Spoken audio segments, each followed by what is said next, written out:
किशोरी जी अंतर ध्यान हो गई, ठाकुर जी पुकार रहे हैं। और जिस प्रकार गोपियां विरह आतुर होकर के व्रज में घूम रही थी, वैसे ही अब श्याम सुंदर व्रज में घूम रहे हैं, किशोरी जी को ढूंढ रहे हैं। अरे जैसे गोपियां वृक्षवल्लरियों से पूछ रही हैं कि तुमने श्याम सुंदर को देखा, अब यहाँ ठाकुर जी पूछ रहे हैं मेरी श्यामा जी को देखो, मेरी लाडली जी को देखो, मेरी किशोरी जी कहाँ को चली गई, वो मिल्क का एक गुना रही है, कहाँ गई।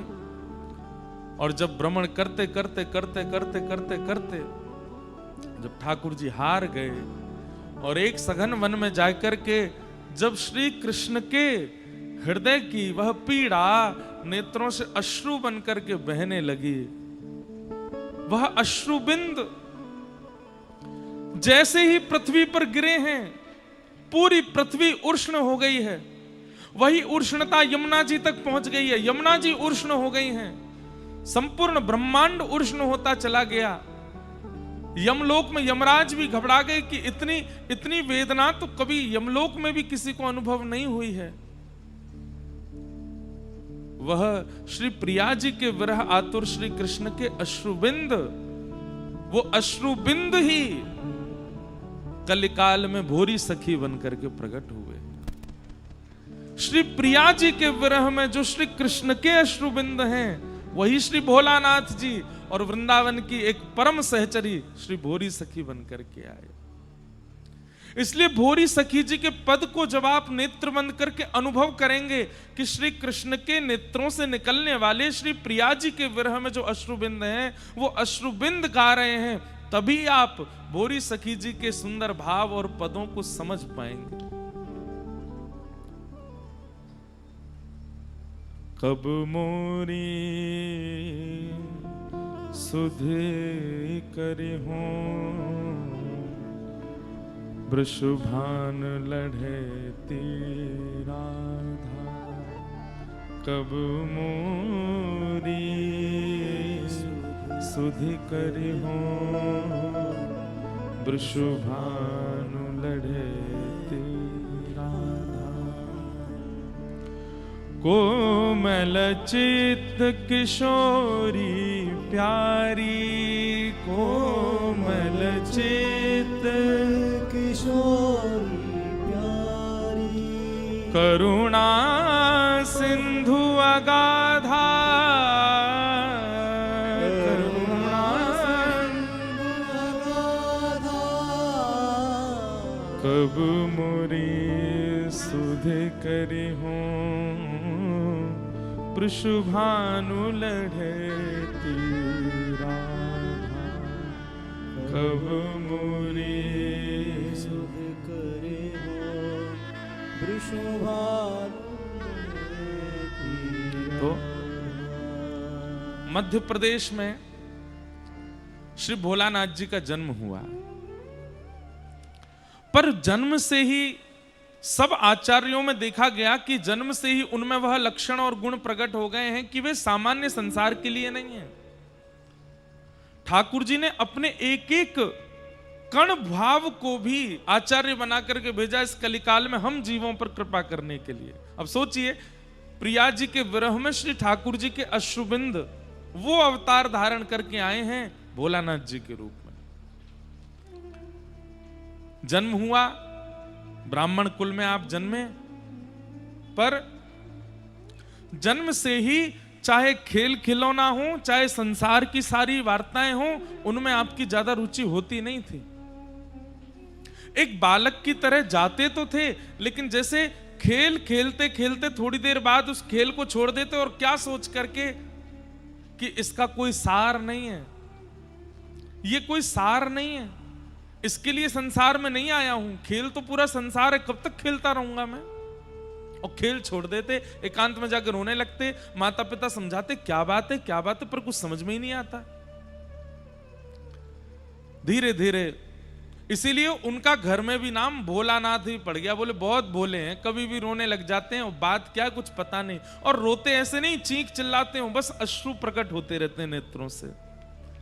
बाल अवस्था है, इसलिए भोलानाथ जी भी नहीं समझ पा रहे कि मैं रोता क्यों हूं इतना।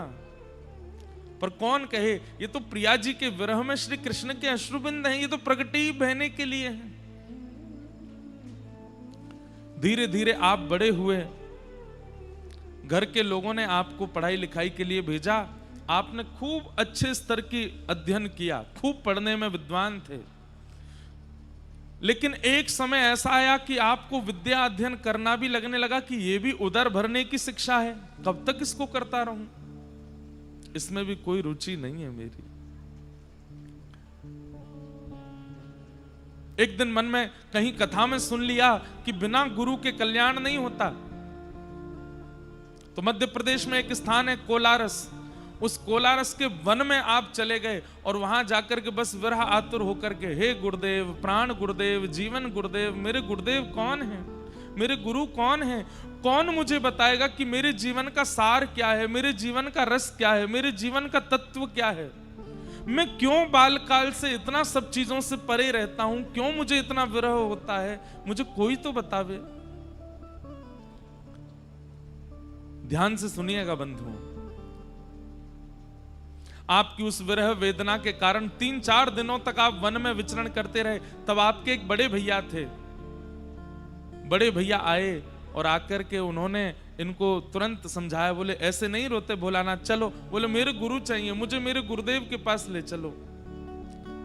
तब वहीं मध्य प्रदेश में कोई राधा वल्लभी परंपरा का स्थान और वहां एक आचार्य विराजमान थे, आप उनके पास उन्हें ले गए और कहा, ये हैं तुम्हारे गुरुदेव, इनसे दीक्षा ग्रहण करो। श्री राधा नाम मंत्र प्राप्त करके जैसे ही मंत्र सुना और उस मंत्र का उच्चारण करना प्रारंभ कर दिया, अब तक तो विरह वेदना क्यों थी समझ नहीं आ रहा था, परंतु अब विरह वेदना का मूल रूप पता चल गया कि इनकी प्राप्ति के लिए मैं बचपन से रोता आया हूं।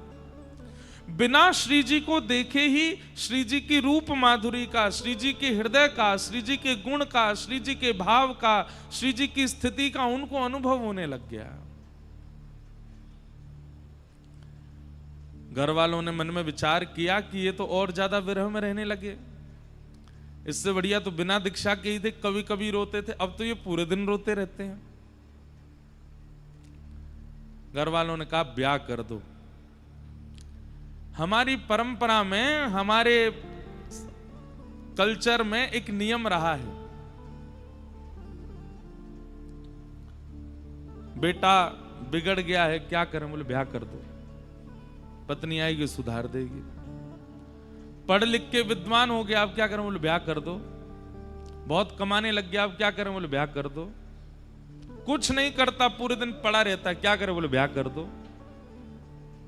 बिगड़ गया है, व्यसनी हो गया है, उल्टे सीधे काम करता, क्या करें, ब्याह कर दो।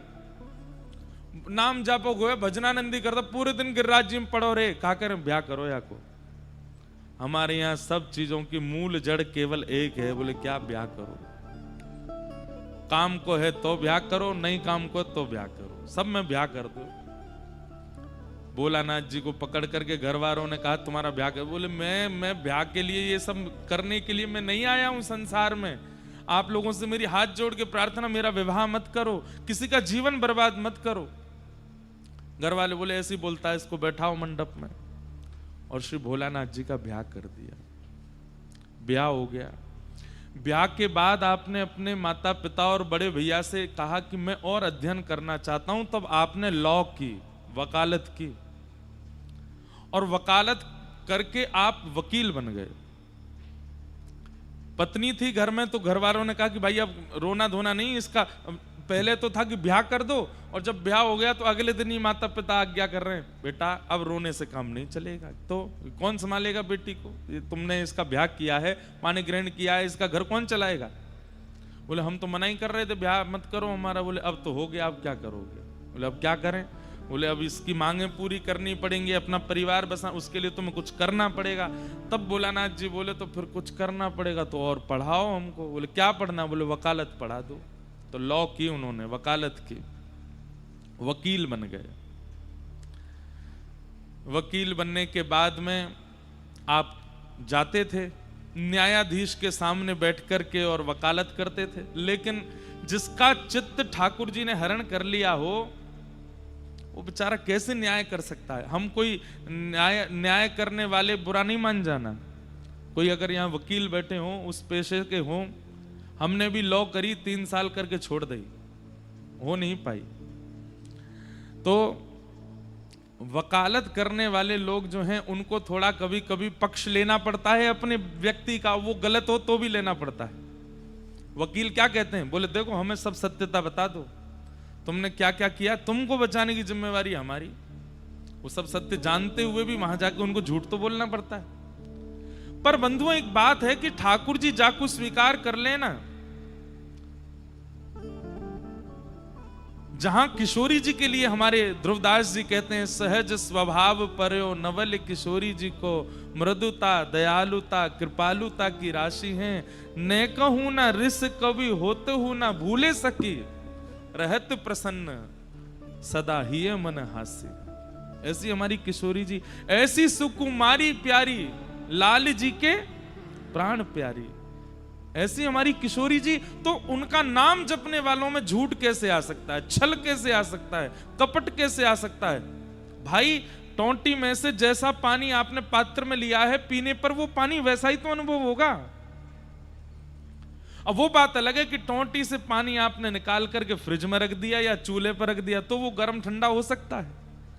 कई लोग श्री प्रिया जी का नाम आश्रय तो लेते हैं, लेकिन सीधा सीधा आश्रय अगर लेंगे तो सहजता सरलता कृपालुता दयालुता और जैसी श्री प्रिया जी हैं वैसे होते चले जाओगे।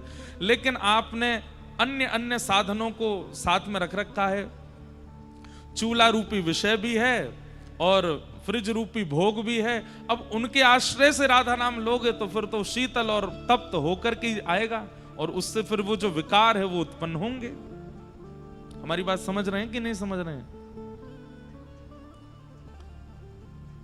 बिना भोग बिना विलास बिना माया के अगर सीधे श्री प्रिया जी का नाम ले लिया जाए तो प्रिया जी जैसी हैं वैसे ही आप होते चले जाओगे। भोरी सखी वकालत कैसे करे? अब यहां सामने जो क्लाइंट बैठा वो कह रहा है कि सुनो मर्डर तो मैंने ही किया है लेकिन तुमको बचाना है। तो भोलानाथ जी कहें ठीक है, न्यायालय में गए न्यायाधीश के सामने, हाँ जी तो भैया ये इनका कत्ल इन्होंने ही किया है, क्या कहना चाहते हैं आप इस बात में? भोलानाथ जी के तो हाथ कांपे पैर कांपे। अब वो आदमी कटघरे में खड़े, हमने तुमको वकील बनाया है अपना, बोलो। हे जज साहब मारा तो इन्होंने ही है पर इनको छोड़ दो, क्यों इनको आप जेल भेजो, क्यों इनके साथ कुछ गलत करो? तुम्हारा खुद का वकील कह रहा है कि तुमने मारा, अब क्या करोगे? लो चलो 10 साल की जेल, आजीवन कारावास दो इसको। बड़े भैया आदि सब समझाते, ये भोला तू कैसा भोला, तू वकालत क्यों करता है, तू जाके अपने ही आदमियों को फंसवा देता है। बोले देखो हमसे ये नहीं होगा, हमसे वकालत नहीं हो सकती, आप हमको कोई और काम करवा दो। उन्होंने तो यही कहा कि मुझे वृंदावन जाने दो, मेरे से नहीं हो पाएगा ये।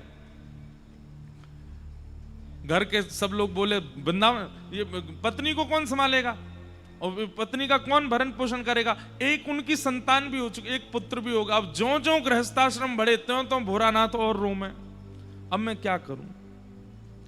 तब छतरपुर के महाराजा उन्होंने भोलानाथ जी को कहा एक काम करो, तुम हमारी ये ग्रंथालय है, लाइब्रेरी है, यहां इसके तुम प्रधान बन जाओ और कभी कभी हमारे पास आके शास्त्र चर्चा कर लिया करना। तो बोले ठीक है, ये अच्छा है। तो छतरपुर के महाराजा के ग्रंथालय में, लाइब्रेरी में ये बैठते थे और वहां बैठे बैठे श्री प्रिया जी को याद करते, वृंदावन को याद करते, और जब अवसर मिलता तो महाराजा के पास बैठ के शास्त्र चर्चा करते। पर वो शास्त्र चर्चा कब कब में प्रेम चर्चा में परिवर्तित हो जाती, इनको पता ही नहीं चलता। एक समय आया ये उससे भी ऊब गए, ये वो भी नहीं कर पा रहे थे। इन्होंने हाथ जोड़ दिए महाराजा के सामने कि अब मुझसे नहीं हो पाएगा। तब इनके मन में आया मैं किससे कहूं, किससे प्रार्थना करूं कि ये मेरे वश का नहीं है। ये संसार, ये जीवन, ये गृहस्थ आश्रम, ये काम करना, नौकरी करना, धन कमाना, इससे मेरा जीवन नहीं चल पाएगा, मैं इसके लिए नहीं आया हूं संसार में। तब कोई नहीं मिला तो अंत में किशोरी जी से प्रार्थना की, श्यामा जी से प्रार्थना करने लगे। करहूं कृपा अब श्यामा श्याम, करहूं कृपा अब श्यामा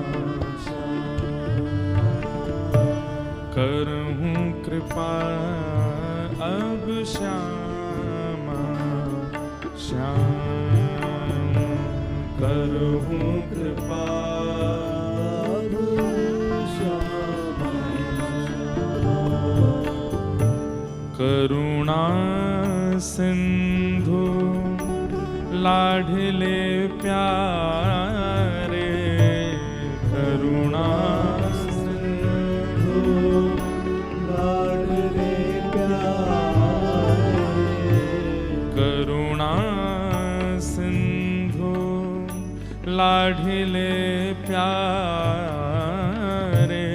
करुणा सिंधु लाडले प्यारे दीन बंधु सुख धाम धाम दीन बंधु सुख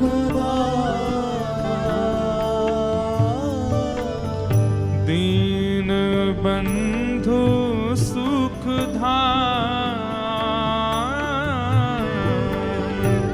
दीन बंधु सुख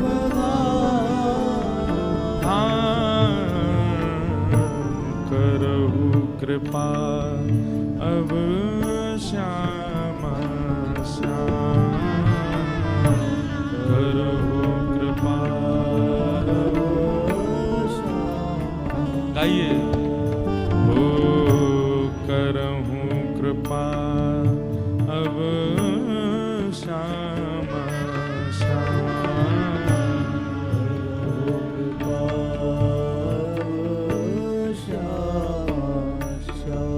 हे आरत हरण अधम प्रतिपालक आरत अधम प्रतिपालक आरत हरण अधम प्रतिपालक आरत हरण अधम प्रतिपालक कृपा मूर्ति अभिराम कृपा मूर्ति अभिराम हे भोरी दुखिया दीन पुकारत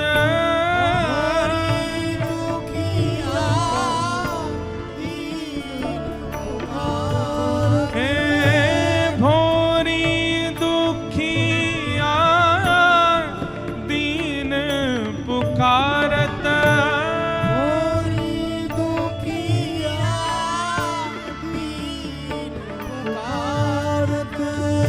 टेरत लैल नाम टेरत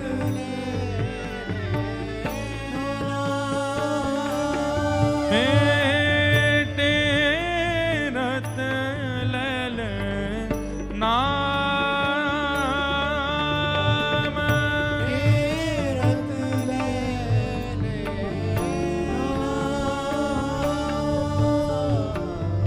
करहु कृपा श्यामा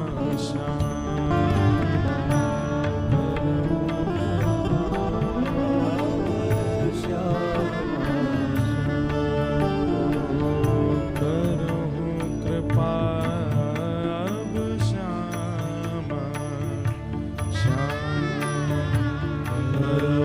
कृपा अब श्यामा करहु कृपा अब श्यामा करहु कृपा अब श्यामा एक तरफ परिवार को देखते हैं, एक तरफ वृंदावन का स्मरण करते हैं और हर दिन इस भाव से व्याकुल रहते हैं कि आज का दिन भी निकल गया और मैं वृंदावन नहीं पहुंच पाया। हर ढलते सूर्य को प्रणाम करते हुए कहते हैं, हे सूर्य नारायण, कल जब प्रकट हो तो मुझे वृंदावन पहुंचाने का मार्ग दिखा दीजिएगा। आप तो प्रकाश प्रदान करते हैं, कृपा कर मेरे जीवन में भी वृंदावन की राह प्रकाशित कर दीजिए। रात्रि में बैठे बैठे चंद्रमा को देखते देखते रोते रहते हैं, हे श्री चंद्रमा, आप ही तो हो जो गोपियों को श्री कृष्ण से मिलाते हो, तो ये भोरी यहां कोने में बैठी रो रही है, मुझे क्यों नहीं ले जाते हैं आप वृंदावन? क्यों नहीं मेरी प्रिया जी से मेरी भेंट करा रहे हैं? बंधुओं, जिस प्रकार अश्रुबिंद विरह में उष्ण होता है, गर्म हो जाता है, भोरी सखी श्री भोलानाथ जी की स्थिति ऐसी है कि वृंदावन की याद आती इनको तीव्र ज्वर चढ़ने लगता था। और बस ये समझ लीजिए, सामान्य लोगों को तो लगता हमारा बेटा बीमार, पति बीमार, पिता बीमार आदि आदि भाव लगते थे, लेकिन वास्तव में जब जब इनको कृष्ण, जब जब इनको विरह होता, तब तब ये माना जाए, रसिक जन मान रहे हैं कि श्री कृष्ण प्रिया जी के लिए रो रहे हैं और उनके अश्रुबिंद ही ऐसे हो रहे हैं। प्रिया जी का विरह श्री चैतन्य महाप्रभु के रूप में अनुभव हो रहा है। कृष्ण विरहिणी गोपी बनकर के, श्याम सुंदर ही चैतन्य बनकर के पधारे हैं, परंतु यहां पर प्रिया जी का विरह चित्त में धारण करके श्याम सुंदर के अश्रुबिंदु ही भोरी सखी हैं, रोने लगे। भोरी दुखिया दीन पुकारत, भोरी दुखिया दीन पुकारत, तेरत लैल नाम, तेरत। आप तो ऐसे विरह आतुर हो गए, अब तो सबसे प्रार्थना करते हैं कि मुझे वृंदावन पहुंचा दो। कैसे? बंधुओं, अब जो घटना घटी, इस घटना को ऐसा मत सोचिएगा कि प्रियालाल जी ने ऐसा कुछ किया या वृंदावन ने ऐसा कुछ किया, ऐसा नहीं है। ये सब तो प्रारब्ध की बात है। भोलानाथ जी को तब तक परिवार संभालना था जब तक परिवार का दायित्व उनके हाथ में था, लेकिन एक दिन ऐसा आया, एक बीमारी फैल गई और उस बीमारी की चपेट में आपकी पत्नी आ गई, और पत्नी की सेवा करने का कारण उनके पुत्र भी उस बीमारी की चपेट में आ गए। और भोलानाथ जी भी रहते थे सेवा में, लेकिन इनको कुछ नहीं हुआ। पत्नी और पुत्र दोनों ने एक साथ प्राण त्याग दिए, दोनों चले गए। अब भोलानाथ जी के जीवन में कोई नहीं है, माता पिता अति वृद्ध हैं, बड़े भैया हैं, वो भी अपनी नौकरी करते हैं। पत्नी और पुत्र दोनों का संस्कार करने के बाद में अब भोलानाथ जी अपने माता पिता से बोले, अब मुझे आज्ञा दे दीजिए, अब मैं जितना यहां रहूंगा उतना मैं व्याकुल होता रहूंगा। एक तो पत्नी का भी विरह है, पुत्र का भी विरह है, वृंदावन का विरह तो बचपन से है। अब मैं जाना चाहता हूं, अब मुझे वृंदावन जाने की आज्ञा दे दीजिए। बंधुओं, देखिए एक बात समझिएगा, ना तो मीराबाई भाग करके कभी वृंदावन आई हैं, ना भोलानाथ जी भाग करके वृंदावन आए हैं। कई बालकों के ऐसे पत्र आते हैं, कैसी जिज्ञासाएं आती हैं कि हम सब छोड़ छाड़ के भाग के आ जाएं। नहीं, प्रतीक्षा कीजिए। प्रतीक्षा भक्ति का अत्यंत गूढ़ स्वरूप है। ठाकुर जी को योजना बनानी दीजिए आपको बुलाने की, आप बस स्मरण करते रहिए, पुकारते रहिए। हां, कई लोग भाग करके भी आए हैं, जिसमें एक नाम करमेती बाई का आता है, उनकी स्थिति अलग है, परंतु फिर भी प्रयास कीजिए कि आप रुकिए, प्रतीक्षा करो और बस पुकारिए, इतने आर्त भाव से पुकारो, ठाकुर जी बुला में वृंदावन। कोई योजना ऐसी बने, और आज भोलानाथ जी की योजना बन गई और आप सब छोड़ करके अब वृंदावन आ गए। बड़े भैया को बड़ी दया आती थी कि मेरा छोटा भाई वृंदावन में रहता है, तो हर महीने अपनी तनख्वाह में से कुछ धन भिजवा देते थे। उसी धन से आप किराए के एक मकान में रहते थे। वहां पर रह करके कभी सेवा कुंज जाते, राधा वल्लभ जी जाते, निधिवन जाते, यमुना जी जाते और सब पुलिनों पे भ्रमण करते हुए खूब रुदन करते, खूब प्रिया जी को पुकारते। लेकिन एक समय आया, इनके बड़े भैया की भी मृत्यु हो गई और उन्होंने भी जो धन भेजते थे वो भी बंद हो गया। धीरे धीरे जिस किराए में आप रहते थे मकान में, वो भी धीरे धीरे आपको छोड़ना पड़ा और सब छोड़ करके अब मूलतः वृंदावन निवासी का जो स्वरूप होता है, श्री भोलानाथ जी उस स्थिति में आ गए। भ्रातः तिष्ठ टले टले विटपिनां ग्रामेषु भिक्षामटः स्वच्छंदं पिबयामुनं जलमलं चीराणि कंठां कुरु सम्मानं कलयाति घोरगरलं नीचपुमानं सुधा श्रीराधा मुरलीरवो ब्रज सखे वृंदावनम मात्यज। वृंदावन रहने वाले की स्थिति कैसी होनी चाहिए?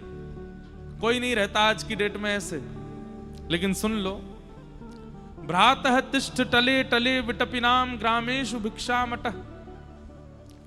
वृंदावन में तो भिक्षा मांग करके रहना चाहिए, वृंदावन में स्वयं बना करके नहीं पाना है। अरे जहां पे यशोदा मैया नयो नयो भोजन पकवान बनावे लेकिन लाला बो ना पावे तो कहा करे, गोपीन के द्वार जावे और गोपीन के यहां जाकर के उनकी भरी सामग्री को मांग मांग के पाले, ना तो चुरा के पाले। जा वृंदावन में ठाकुर जी ने गोपीन से मांग के पायो, वह वृंदावन में हम कैसे स्वयं बना के रहे में। ब्रजवासी के लिए नहीं है जे बात, ब्रजवासी तो बनाएंगे ही, लेकिन जो वृंदावन वास कर रहे हैं, जन्म कहीं और का है, उनके लिए तो ये नियम है। बंधुओं, कम से कम वृंदावन वासी को, निवास करने वाले को अपने 3 काल की प्रसादी में से एक प्रसादी तो भिक्षायाटन करके पानी चाहिए।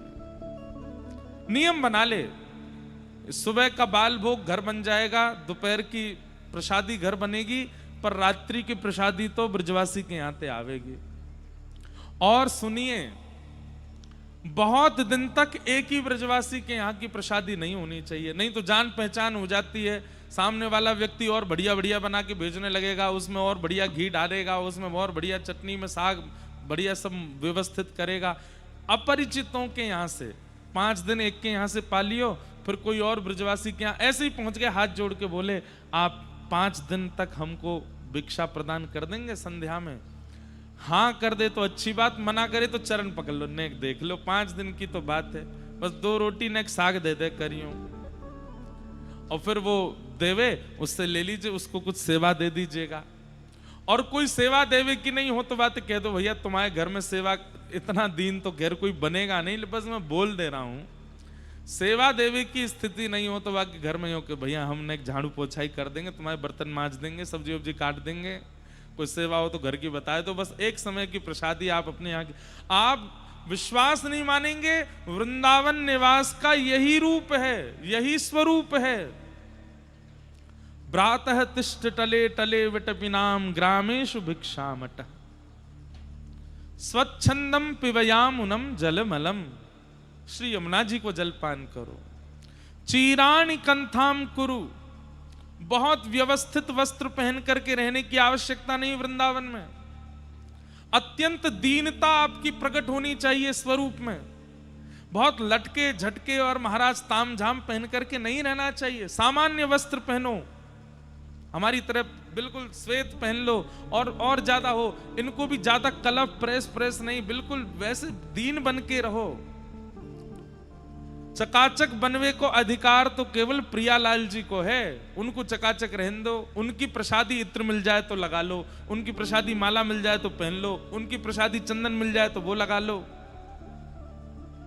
हमारे वृंदावन के संतन को देखो, वो ऐसे ही रहते हैं। हमारे बरसाने के महात्माओं को देखो, वो ऐसे ही रहते हैं। गिरिराज जी के संतों को देखो, ऐसे ही तो रहते हैं। वही नियम है वृंदावन निवास का। हम एक बात बोल दें, कई लोगों को हो सकता अनुचित लगे, पर आप 2-4 दिन के लिए भी आते हैं वृंदावन और इस प्रकार अगर निवास नहीं करते हैं वृंदावन में, तो आप कहीं ना कहीं केवल वृंदावन पर भार बन गए हैं, वृंदावन के ऊपर भार बन गए हैं। अरे एक महात्मा, उनके पास कोई व्यक्ति वृंदावन से गया और जैसे ही पहुंचे तो महात्मा ने कहा, कहां से आए? वृंदावन से आए। अच्छा, कहाँ भय हो आज वृंदावन में? बोले महाराज जी सवेरे गए, वहां जाकर के हमने तो अरे वाह जय हो। तो वृंदावन कैसे रहना चाहिए? बंधुओं देखो, ये सब सुन लीजिए, क्या पता कभी इच्छा हो जाए। और जिस प्रकार संसार के भोग के प्रति इच्छा होने पर एक बार मन होता है भोगी व्यक्ति का, चख के देखूं तो सही कैसी लगती है, और वो चखने जाता है और चखते ही फिर जीवन भर के लिए उसका आस्वादन करने लगता है। ऐसे ही वृंदावन कैसे रहना चाहिए मैं थोप नहीं रहा आपके सिर पे, सुन लो। क्या पता कभी इच्छा हो गई करने की, चखने की, तो जैसे चख करके व्यसनी व्यसनी हो जाता है, क्या पता ये चख करके आप भी वृंदावन के निवास के रूप में आ जाओ। तो वृंदावन में सबसे पहला नियम है कि स्वयं बना करके मत पाओ, कम से कम एक समय की प्रसादी तो भिक्षा करके पाओ, मन शुद्ध होगा। आप कहोगे भिक्षा से क्या होता है? दीनता आती है। अब दूसरे के द्वार पर जाओगे, द्वार पर जाके बैल बजाओगे, सामने से अपरिचित निकल करके आएगा, कहो भैया कहां आए? माते आए, न 2 रोटी दे दो। आजकल तो खैर वृंदावन में बहुत भीड़ हो गई है, अब तो बहुत कमर्शियल होता जा रहा है सब कुछ, पर फिर भी अभी भी बहुत ब्रजवासी हैं जो बिल्कुल अपने पूर्व भाव में ही रहते हैं। उनके पास जाओ, भिक्षा मांगो, पाओ। हमारी बात सत्य मान लीजिएगा, एक पुरुषण गुरु मंत्र का करने के समान फल देगा ब्रजवासी के घर की भिक्षा मांग कर पाने से। फल क्या है? पुरुषण का फल क्या है? मन की शुद्धि। पुरुषण का फल क्या है? विचारों की शुद्धि। और ब्रजवासियों के भिक्षा पाने से भी वही होता है। हमारे बाबा पंडित श्री गया प्रसाद जी महाराज ब्रजवासी इनके घर की भिक्षा पाते। कई ऐसे महापुरुष हैं, उनके आश्रमों में भंडारे चल रहे हैं, पर अपने आश्रम को ना पामे, कोई ब्रजवासी के यहाँ आवेगी, वाकई यहाँ को पामेंगे। वृंदावन में तो भिक्षा की बड़ी महिमा है, मांग करके पाओ। पर हम लोग क्या करते हैं, परिचितों के यहीं पाए, पूनम दीदी के यहाँ गए, मैया भिक्षा दे दो, बाबा भिक्षा दे दो। हमारी मैया बैठी है यहाँ पे। एक दिन हम उसे कह रहे हैं, कहा कि आयो कथा में, सुबह ते आ जाए 500-500 लोग, मैया महाराज जी ने कही कथा में भिक्षा दे दो। परिचितों के यहाँ पाओ, कहीं और नहीं मिले तो परिचित के यहाँ चले जाओ। महाराज जी को जानते हैं, दीदी को जानते हैं, बाबा को जानते हैं, पर अपरिचितों के यहाँ जाओ, जिसका शकल ही नहीं देखी पहले कभी, उसके यहाँ जाके पाओ। उसका अनुभव आप भिक्षा पाने के बाद तुरंत हाथ धो करके भजन में बैठिए, फिर अनुभव कीजिएगा। हमने ऐसे नहीं पाई है, हमने तो थोड़ी, हम तो ब्रजवासी है ना, हम भिक्षा पाएंगे तो ठाकुर जी को श्रम कष्ट और होएगा। अरे तू काई को पारो भैया, तू तो मेरो ब्रजवासी है, तू तो वृंदावन को है, तू काई को पारो है। पर आपके लिए नियम है, भिक्षा मांगो, यमुना जी का जल पियो। ग्रामेशु भिक्षामटः स्वच्छंदम पिबयामुनम जलमलम चीराणि कंथाम कुरु। ज्यादा सज धज के मत रहो वृंदावन में, सामान्य से वस्त्र पहन करके रहो। ज्यादा श्रृंगार की आवश्यकता नहीं है, ठाकुर जी को करन दो श्रृंगार। बंधुओं मैं कहूं कथा में कि काउदना लाला को दया आ जाएगी जब देखेगो अरे बड़ो रूखो सूखो डोले, कछु श्रृंगार जैसो करे ही ना है, सो ठाकुर जी के मन में आ जाएगी, चल या को श्रृंगार मैं कर दूं आज। और काउदना ठाकुर जी श्रृंगार करें, थोड़ी हाथ सो पकड़े, अपने हाथन ते पत्रावली बनावे, अपने हाथन से चुनरी उड़ावे। तू अपनो श्रृंगार करत है, दर्पण हाथ दिखावे री, तू है सखी बड़ भाग बड़ी, नंदलाल तेरे घर। बाबा बैठे खुश हो जाएंगे। तू है सखी बड़ भाग बड़ी नंदलाल तेरे घर आवत है। तू है सखी बड़ भाग बड़ी नंदलाल तेरे घर आवत है। निज कर गूथ सुमन के गजरा, निज कर गूथ सुमन के गजरा, अपने ही हाथ पहरावत हैं, अपने हाथ पहरावत है।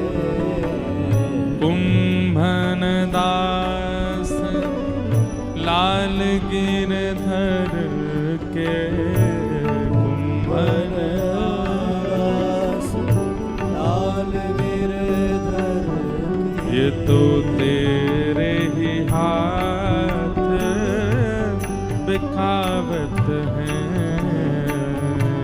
तेरे ही हाथ बिकावत है। तू है सखी बड़ भाग बड़ी नंदलाल तेरे घर आवत है। तू है सखी बड़ भाग बड़ी नंदलाल तेरे। मुझे इतना प्रिय लगता है ये प्रसंग। श्री कुंभन दास जी महाराज, उनके घर में कोई ऐसी विशिष्ट व्यवस्था नहीं है, कोई ऐसी विशेष व्यवस्था नहीं है जिससे कि वो अपना श्रृंगार उचित कर सके। एक कठौते में जल भरते हैं, उसमें छाया देख करके अपना तिलक स्वरूप करते हैं कुंभन दास जी। ऐसी दया आई लाला को कि स्वयं ठाकुर जी प्रकट होके आते हैं कुंभन दास जी के पास और गोदी में बैठ करके कहें अब स्वरूप बनाओ। तो कुंभन दास जी जैसे लाला देखना पड़ेगा, स्वरूप देखना पड़ेगा, मैं बता रहा हूं ना, हाँ यहाँ धरो, हाँ आगो सीधो, अब खींच लो ऊपर, हम बे सही जा रहे हो, सही जा आगो, अब नीचे तो घुमाए लो, यहाँ तो घुमाए लो, अब यहाँ और खींच लो, बीच में एक बिंदी धर दो, यहाँ एक पत्रावली बना लो, ऐसे धरो, अरे ज्यादा पास कर दी, दूर करो। ठाकुर जी बता रहे हैं कुंभन दास जी अपना श्रृंगार करते हैं। कब ये स्थिति कब प्रकट होती? जब ठाकुर जी को पता चलती है कि सामने वाला बहुत दीन है, इतनी व्यवस्था में व्यवस्थित रहता नहीं है। अब ठाकुर जी पता है कि पूरा भाई अपनी जो है का मेकअप किट लेके ही चल लो संग में, मैं कहा बताऊंगा यार, सब कर ही रहो अपना धुआंधार सज धज के रहवे। एक बार ठाकुर जी श्रृंगार कर जाएं फिर आपको अधिकार है कि जीवन भर श्रृंगार करो। भाई विवाह में पति मांग भर दे, पति मंगलसूत्र पहना दे, उसी के बाद तो अधिकार मिलता है श्रृंगार करके रहने का। ऐसे ही हम सब वृंदावन की वो सहचरी हैं, प्रतीक्षा कर रही हैं काउदिना श्री राधा रमण राधा वल्लभ गिरधर गोपाल कुंज बिहारी लाल हमें वो श्रृंगार करें, वहां के बाद हमें श्रृंगार को अधिकार है। तो चीराणि कंथाम कुरु सम्मानम कलयाति घोर गरलम।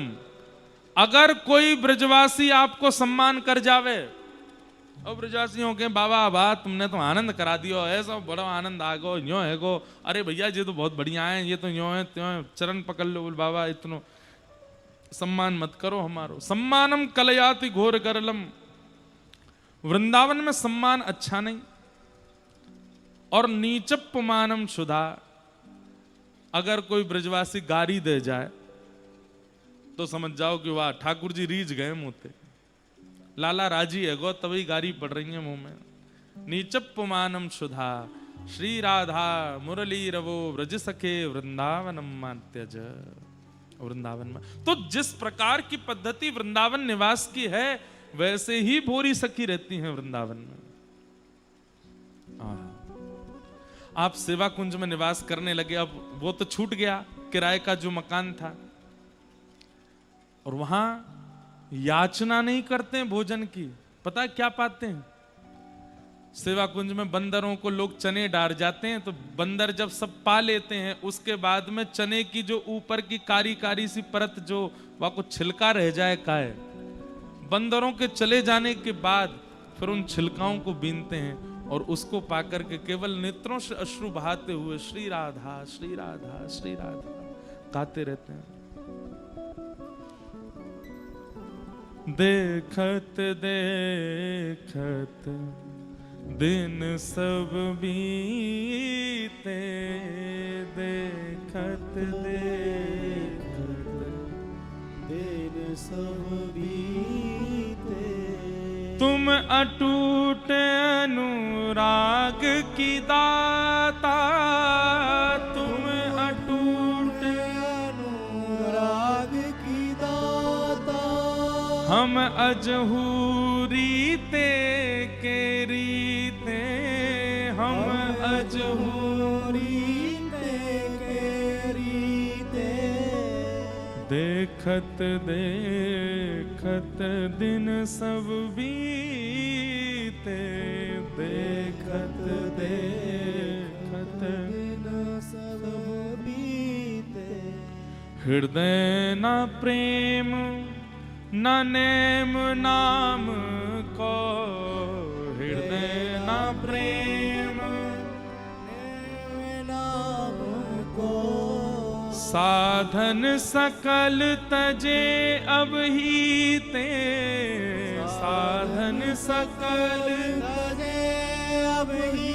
अच्छा एक बात तो है, जितने भी आचार्य हुए हमारे स्वामी श्री हरदास जी से लेकर के भोरी सखी तक, इनका साधन हम लोग सुन रहे हैं, इनका नियम हम देख रहे हैं, इनकी नाम के प्रति निष्ठा हम सुन रहे हैं।